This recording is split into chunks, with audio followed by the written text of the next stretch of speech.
आपको सिखा रहे हैं शीशी है, बोतल है, बिस्लरी है, और आप कह रहे हैं कि मेरी भाषा है शीशी। तो भाइयों और बहनों, ये जो खेल है भाषा का, वो वैसा ही है जैसे शोले में गब्बर सिंह कहता है, तेरा क्या होगा रे कालिया। तो कालिया कहता है, हुजूर मैंने आपका नमक खाया है। अब आदिवासी लोग जो कालिया हैं वो तो नमक ही नहीं खाए हैं आपका।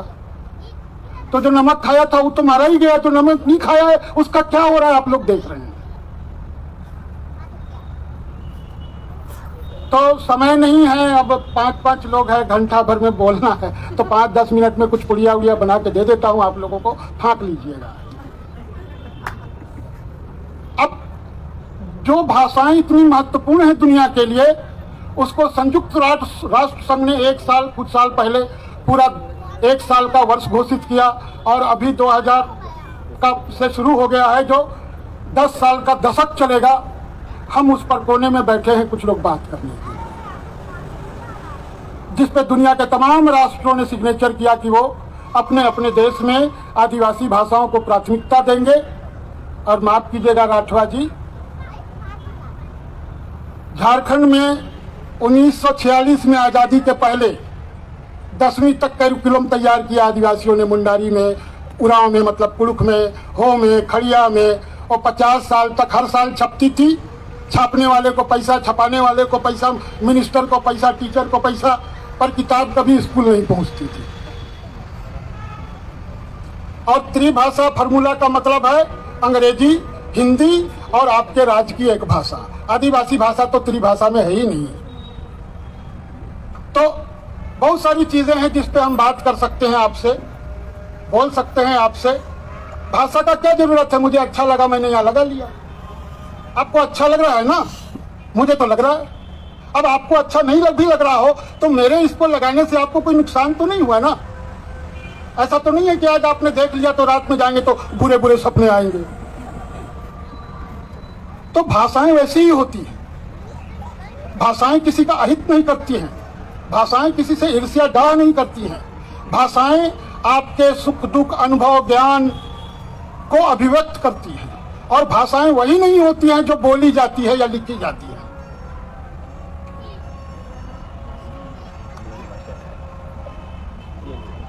क्या भाषा है? क्या भाषा है? दुनिया की सबसे पुरानी भाषा है ये, और आदिवासी जिसका प्रयोग करते थे, आदिवासियों ने जिसका अन्वेषण किया, जिसका आविष्कार किया। आप सोचते हैं कि 3000 साल पहले इस मध्य प्रदेश के इस अंचल में गोंड और भील आपस में कैसे बात करते थे? गोंड द्रविड़ भाषा परिवार से आते हैं और भील ऑस्ट्रो एशियाटिक फैमिली से आते हैं। दोनों में भाषाई दूरी इतनी है, और पर वो एक साथ रहते हैं। कैसे बात करते थे? कोई दुभाषिया था, कोई ट्रांसलेटर था, कोई अनुवादक था उनके बीच में? नहीं था। छोड़ दीजिए आदिवासियों की भाषाएं। भारतीय उपमहाद्वीप पर सबसे पहला साम्राज्य मौर्यों ने खड़ा किया। कहते हैं यहाँ से अफगानिस्तान तक उसका विस्तार था, और उधर दक्षिण तक विस्तार था। पर दक्षिण में, कर्नाटक में हम तो मगही प्राकृत नहीं पाते हैं, ना अफगानी कबायली के लोग मगही बोलते हैं। तो वो किस भाषा में राज चलाते थे? अगर मौर्य साम्राज्य इस पूरे भारतीय उपमहाद्वीप पर, जिसमें आज कई देश हैं टुकड़े टुकड़े रूप में, अगर वो बिना किसी एक भाषा के शासन कर सकता था, तो एक देश, एक राष्ट्रभाषा, एक धर्म का क्या पॉलिटिक्स है?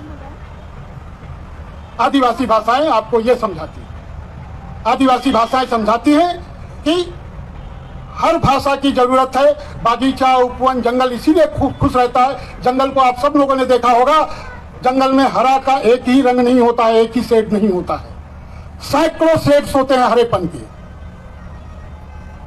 एक रंग के अंदर हजारों शेड्स होते हैं। वो कंप्यूटर भी उतने कलर नहीं बना सकता है जितने कलर पृथ्वी पर मौजूद हैं।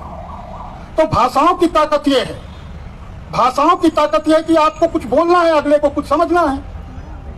अब इसमें आप ग्रामर ले आए, आचार्य जी ले आए, अब बांध दिया भाषा संस्कृत को, तो उसका तो जय हिंद हो गया। फारसी को भांग दिया, वो भी गई। राजकाज की भाषा थी, संरक्षित भाषा थी। किताबें थे, शास्त्र थे, ग्रंथ थे, पढ़ाई होती थी, धार्मिक क्रियाकलाप होते थे। माफ कीजिएगा, संस्कृत बेचारी कितने साल से वेंटिलेटर पर पड़ी हुई है। उर्दू का भी वही हाल है, फारसी तो खैर अब कोई जानता ही नहीं है। पर 5000 साल से मुंडारी बोली जा रही है, बिना किसी राजकाज की भाषा बने, बिना किसी शिक्षा की भाषा बने, बिना किसी सरकार की भाषा बने। 5000 साल से गोंड लोग गोंडी बोल रहे हैं, मुंडा लोग मुंडारी बोल रहे हैं, भील लोग भीली बोल रहे हैं। तमाम आदिवासी देश में जो 700 आदिवासी समुदाय हैं, और अभी संजय जी ने कहा कि 536 भाषाएं या 66 भाषाएं अभी हैं, और एक समय हम लोग 1500 से ज्यादा भाषाएं बोलते थे। 60 साल में हमने लगभग 1000 भाषाएं खो दी। आपको जानकर आश्चर्य होगा, वो 1000 भाषाएं आदिवासी भाषाएं नहीं हैं। लुप्त प्राय भाषाओं पर विचार करते हुए इसको ध्यान रखें। वो कौन है? मालवा वालों ने मालवी छोड़ दी, निमाड़ वालों ने निमाड़ी छोड़ दी, छत्तीसगढ़ वालों ने छत्तीसगढ़ी छोड़, हिंदी हिंदी हिंदी हिंदी भाषाएं गई। आदिवासी भाषाएं तो आज भी बोल रहे हैं, लेकिन आप आदिवासियों का चेहरा सामने रख के बात करेंगे। लुप्त प्राय भाषाएं, वंदना जी, लुप्त हो रही हैं। अब बचाने के लिए प्रोजेक्ट लाओ, यूएनओ से लाओ, ILO से लाओ, वर्ल्ड बैंक से लाओ। पैसा तो आदिवासी के नाम पे ही मिलेगा ना। तो इस पॉलिटिक्स को भी समझने की जरूरत है। आदिवासी भाषाएं खतरे में बिल्कुल नहीं है। भोजपुरी खत्म है, मगही कोई बोलता नहीं है, अवधी बोलने वाले कोई नहीं बचे हैं। बंगाल, जिसको हिंदी भारत में रेनेसा का क्षेत्र माना जाता है, बंगाली भाषाओं को आप आंकड़े उठा के देखिए पिछले लैंग्वेज सर्वे के, वो माफ कीजिएगा, उस भाषा सर्वेक्षण पर विश्वास नहीं कीजिएगा जो हुआ ही नहीं, लेकिन उसकी चर्चा खूब है। मैं नाम नहीं लूंगा, आपको मिलेगा ही नहीं। बंगाली सबसे ज्यादा तेजी से छोड़ रही है उसकी नई पीढ़ी। लुप्त प्राय में भाषाओं में मेरा आग्रह निवेदन है, भाषाओं का कोई म्यूजियम बनाए तो बंगालियों का बनाए, भोजपुरियों का बनाए, मगहियों का बनाए, अवधियों का बनाए, आदिवासियों का नहीं। वो तो जीवित भाषा। एक व्यक्ति भी अगर जिंदा है आदिवासी, वो अपनी भाषा बोलता है। अंडमान की लास्ट स्पीकर सीनियर वो मरी और उसके साथ भाषा चली गई, वो जाएगी। अब उसको काम में लेने वाला कोई है ही नहीं, तो उसको बचा के क्या करेंगे? अमिताभ बिना व्याकरण बना दिया है, पद्मश्री मिल गया उनको। पर वो भाषा बोलने वाला कोई, जिन्होंने जैसे आपको एग्जाम्पल दिया, जरूरत ही नहीं है। तो अब उसका शास्त्र बनाइए, ग्रंथ बनाइए, डिक्शनरी बनाइए।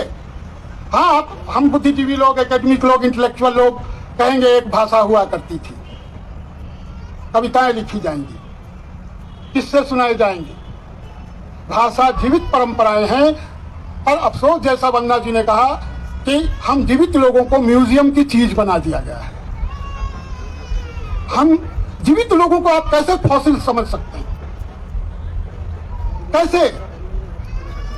इस देश में आर्यों का कोई म्यूजियम नहीं है। मेरा अनुरोध है विश्व रंग के आयोजकों से, वो आर्यों का एक म्यूजियम जरूर बनाएं, ताकि आदिवासी लोग समझ सकें कि आर्यों की संस्कृति क्या थी, उनमें अच्छा क्या था, बुरा क्या था,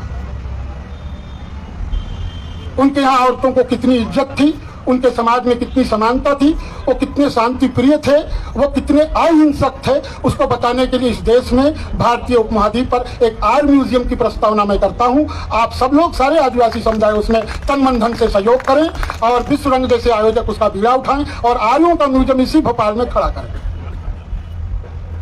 तो बंधुओं, भाषा का सवाल सिर्फ रोने गाने का नहीं है, भाषा का सवाल सिर्फ चिल्लाने का नहीं है। भाषा भीतर की चीज है, वो भीतर से आती है। माँ और बच्चे को किसी भाषा की जरूरत नहीं होती है। हम आदिवासियों की भाषाओं को उसी रूप में देखते हैं। बंद करते सर, 2 मिनट और चलिए। तो 2 मिनट उन्होंने और कहा है, तो 2 मिनट में यही है कि भाई देखिए, आभार और धन्यवाद। मैं 2 मिनट में 2 उदाहरण दूंगा भाषाओं के संरक्षण पर। हमारी संस्था झारखंडी भाषा साहित्य संस्कृति अखड़ा ने, जो NGO नहीं है, याद रखें, क्योंकि वो पैसे लेके काम नहीं करती है, समुदाय के बल पे काम करती है, समुदाय के लोगों से मदद लेती है। हमने 2 काम शुरू किए भाषाओं को बचाने के लिए। पहला काम किया पब्लिकेशन, और पिछले 15 साल में हमको खुशी है, 18 साल में हमने 200 से ज्यादा भाषा किताबें छापी हैं, झारखंड की 12 से अधिक भाषाओं में, और साथ साथ हिंदी और अंग्रेजी में। ये भारत का भाषा संस्थान मैसूर भी नहीं कर पाया, और जो वो जिनको पैसे देते हैं वो लोग भी नहीं कर पाए। हमने 200 से ज्यादा किताबें छापी है और इस साल हमने एक अपने आदिवासी लेखकों को भाषाओं को प्रोत्साहन करने के लिए जयपाल जूलियस हन्ना अवार्ड शुरू किया है। जो भारत के किसी भी भाषा में आप लिखिए, किसी भी स्क्रिप्ट में लिखिए, हम उसको छापेंगे और आपको पहले छपाई बेचने से पहले रॉयल्टी देंगे और आपको 50 किताबों की प्रतियां मुफ्त देंगे। पर यह योजना सिर्फ आदिवासियों के लिए है। जयपाल जूलियस हन्ना अवार्ड जयपाल सिंह मुंडा के नाम पे। जूलियस तिग्गा जो उरांव समुदाय के सबसे बड़े इंटेलेक्चुअल थे और आदिवासी महासभा के जनरल सेक्रेटरी थे, भारत के पहले आदिवासी पत्रकार थे जो लिखने के कारण जेल गए। और तीसरा नाम है हन्ना बोदरा का, ये उस बहादुर मुंडा महिला का नाम है जो तीर धनुष के बिना कहीं नहीं दिखाई देती थी और जब बोलती थी तो दुश्मन लोग थरथराते थे। बिहार उड़ीसा की कांग्रेस ने अंग्रेजी राज में उस पर दर्जनों मुकदमे लगाए कि ये तो भड़काऊ भाषण देती है। तो जयपाल जूलियस हन्ना अवार्ड हमने शुरू किया तीन कृतियों के लिए। वो किसी भी भाषा में लिखी हुई हो, किसी भी स्क्रिप्ट में लिखी हुई, आदिवासियों की होनी चाहिए, किसी विधा में होनी चाहिए। हमने पुरस्कृत किया और इस साल 3 रचनाओं को पुरस्कार दिया। अरुणाचल के एकदम बिल्कुल यंग राइटर की पहली किताब है कोंगकोंग फांग फांग, अरुणाचल के हेड हंटर्स की कहानियां। ये कहानी संकलन है, बिल्कुल 22-24 साल के नौजवान का कहानी संकलन है कोंगकोंग फांग फांग। दूसरा कविता संकलन है धरती के अनाम योद्धा। ये उरांव समुदाय की उज्ज्वला ज्योति तिग्गा है जिनका इसी अप्रैल में निधन हुआ। हमने उनकी कविताओं का पहला कलेक्शन इस अवार्ड के तहत लाया है। तीसरा है महाराष्ट्र के भील समुदाय के लेखक सुनील गायकवाड़, उनका संस्मरणात्मक उपन्यास है डकैत देव सिंह भील के बच्चे। 3 पीढ़ियों की कहानी है, दादा की, बाप की और बेटे की, और उनके संघर्ष का अद्भुत उपन्यास है। ये लाया हमने, ये एक हम काम करते हैं लगातार और पिछले 20 साल से 14 भाषाओं वाली एक पत्रिका निकालते हैं जिसका नाम है झारखंडी भाषा साहित्य संस्कृति अखड़ा। दूसरा एक बड़ा काम हमने शुरू किया। आप लोग असुरों के बारे में बहुत जानते हैं, है ना, देश का समाज बहुत जानता है। असुर लोग राक्षस दानव इस टाइप के होते हैं, पर हमारे संविधान की सूची में एक आदिवासी समुदाय दर्ज है, उसका नाम है असुर और वो झारखंड के नेतरहाट के पहाड़ों पर रहते हैं। मध्य प्रदेश छत्तीसगढ़ में उनको अगरिया कहा जाता है। असुर झारखंड में 5000 के आसपास है उनकी आबादी और पहाड़ पर रहते हैं। वो पहले लोहा गनाने का काम करते थे, दुनिया को उन्होंने स्टील दिया, पर वो उनकी हालत आज सड़ी हुई लकड़ी जैसी भी नहीं है, वो कभी भी टूट जाएंगे, बिखर जाएंगे। उनकी भाषा बहुत खतरे में, कुछ भी नहीं है उस भाषा में। उन लोगों ने 2019 की दिसंबर से कोविड के 2-3 महीना ठीक पहले एक रेडियो शुरू किया है, उसका नाम है असुर अखड़ा मोबाइल रेडियो।